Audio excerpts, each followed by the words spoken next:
Will there still be United States draconian sanctions against Russia?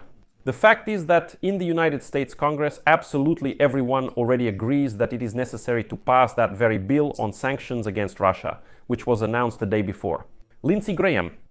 The fact is that today, Donald Trump's key ally has already supported the bill on harsh sanctions against the Russian Federation in the House of Representatives. Republican Mike Johnson heads the House of Representatives in Congress and decides which bill can be put to a vote and which cannot. And today, Mike Johnson stated that the Senate should vote for the bill on sanctions against Russia. There, where 500% are sent against all of Russia's allies, And after that, he is ready to bring this bill to a vote in the House of Representatives. Congress is in fact already fully prepared to adopt these sanctions. In addition, today Lindsey Graham directly stated that Russia does not want peace. And the senator, the author of that very sanctions bill, today thanked Dmitry Medvedev for a rare moment of honesty, where Medvedev admits that negotiations are not really needed for peace. They are simply needed as a tool to put pressure on Ukraine, and Russia intends to continue fighting and expects nothing from negotiations. At the same time, American experts state that Trump is simply forced to act because Putin did not make concessions during the negotiations in Istanbul. And now the United States Congress will put strong pressure on the White House. In addition, analysts note that the war in Ukraine is entering a dangerous phase, and the peace agreement seems absolutely unattainable in the near future. Thus, maximum pressure must be placed on the Kremlin. I'm Pechiy, and today is June 3rd based on the calendar. Let's go over everything in order, but before we start, I ask you to subscribe to this channel, give it a like, and write your comment. Subscribe to my Telegram channel, Pechiy News. The link is in the video description. So, what do we have regarding the United States of America's sanctions against Russia? It's a breakthrough, because support for the idea of imposing new tough sanctions against Russia is growing in the United States Congress. And in support of this step, the Speaker of the United States House of Representatives, Mike Johnson, who a year and a half ago blocked the allocation of new military aid, has finally spoken out. But today he spoke approvingly about the bill introduced in the Senate, that is the upper house of Congress, by Senators Lindsey Graham and Richard Blumenthal. This bill includes a 500% tariff on imports of goods from those countries that purchase Russian oil and gas. The main countries are China, Turkey, and India. Earlier, this bill, I remind you, was supported by an overwhelming majority of Senate members, and now the Speaker of the lower house, that is the House of Representatives, has also spoken favorably about it. This indicates a high likelihood of the bill being successfully passed by both chambers of Congress. As Mike Johnson states, there are many members of Congress who want us to impose even stricter sanctions against Russia, and I support this. And here I remind you that back at the beginning of April, United States Senator Lindsey Graham introduced a bill according to which the United States would impose a 500% tariff on all goods supplied to America from countries that buy Russian oil and gas. Since such a tariff is practically a ban on exporting anything to the United States, it is expected that after the law is passed, no country in the world will want to buy Russian energy resources in order not to lose access to the American market. If the bill is actually adopted, it will become the most powerful sanctions blow against Russia since the beginning of the war. And here I should note that recently two authors of this bill, Senator Lindsey Graham, a Republican, and Senator Blumenthal, a Democrat, visited Kyiv and met with President Volodymyr Zelensky. After that, both stated that the United States Congress would begin considering this bill as early as this week.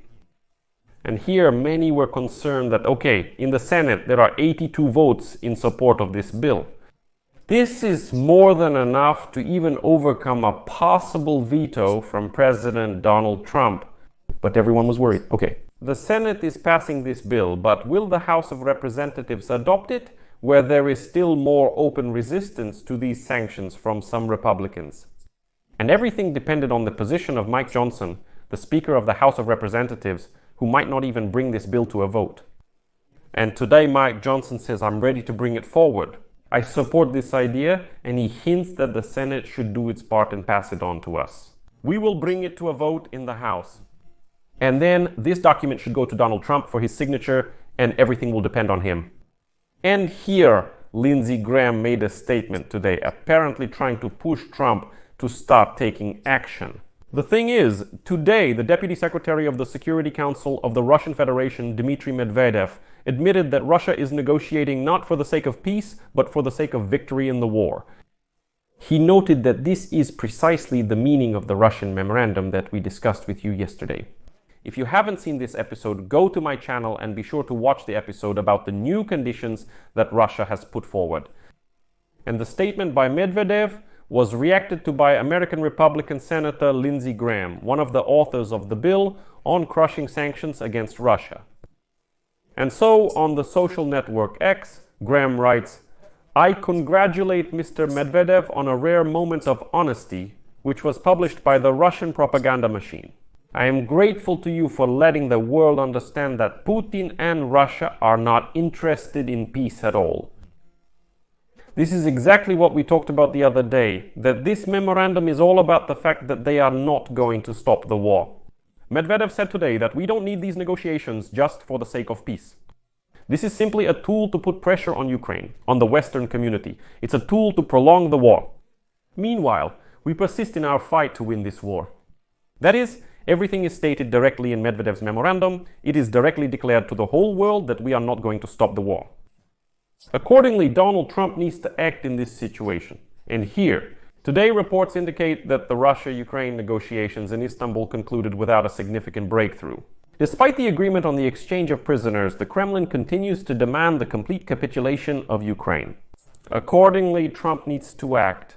And so, as he writes during the negotiations, Russia handed the Ukrainian side a new memorandum with tough demands: the withdrawal of the armed forces of Ukraine from the occupied territories, even those that Russia has never occupied, refusal to join NATO and absolutely any military alliances, complete demilitarization, and a ban on the deployment of foreign troops, plus a refusal to pay reparations.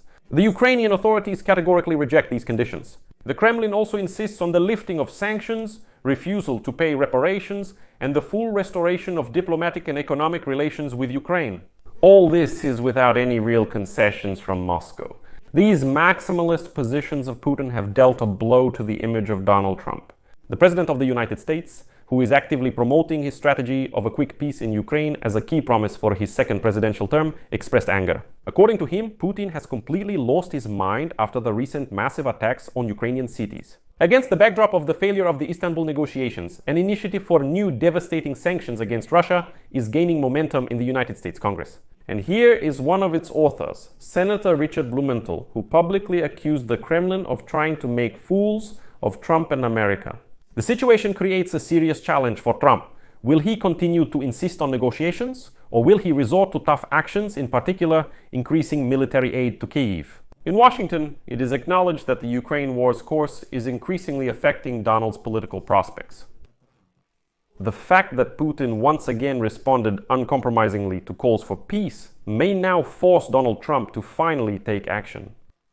Well, regarding the war in Ukraine, he also adds that the war is entering a dangerous phase and a peace agreement seems absolutely unattainable. Supposedly, both sides seem to be set on escalation and no one is going to back down. And it's as if Ukraine's attack on Russian military airfields on June 1st signals that the long stalemated war is entering a new dangerous phase. But here the publication reminds us that we shouldn't confuse things, that Russia will now somehow respond. I'll repeat once again, I've said this many times already, any strikes by Russia on Ukrainian territory are not a response. It was Russia that started the aggression against Ukraine, so all of Ukraine's actions are in fact responses. But Russia is the original source of this war, Russia is the aggressor, and accordingly Russia can receive responses, but it itself is not responding to anything because it is the original source, the primary cause of this bloody war. This needs to be clarified, and I would really like for Trump to finally understand this. If even Congress, both chambers, are fully ready to vote for sanctions, then all that's left is to press Donald Trump. That's why I'll leave it at that. Share your opinions and conclusions in the comments below this episode as usual. Subscribe to the channel, hit the bell, and don't forget to like.